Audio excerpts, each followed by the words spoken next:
Gates open for the 2010 Pilrocom Garnet 3. We have Tiger Moon draws for your lead. Ice Storm is in second, moving up well. Andalusia and Viva Bola is the early trailer as they leave the straight.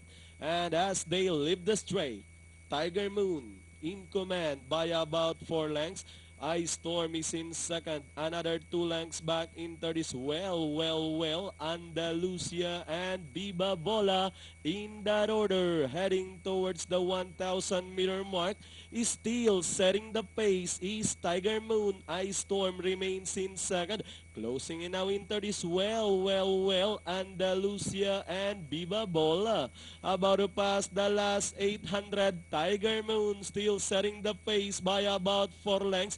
Closing in second, Ice Storm together with well, Viva Bola and Andalusia.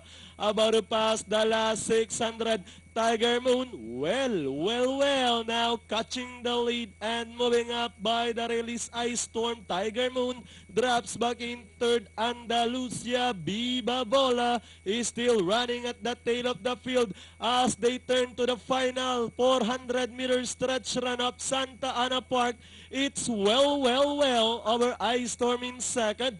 Tiger Moon remains in third. Andalusia, Viva Bola with the last 200 meters more to run. The top favorite with Jeff Sarate, this time by about 5 lengths with the last 75 meters, bagging the 2010 Piracom Garnet 3. Well.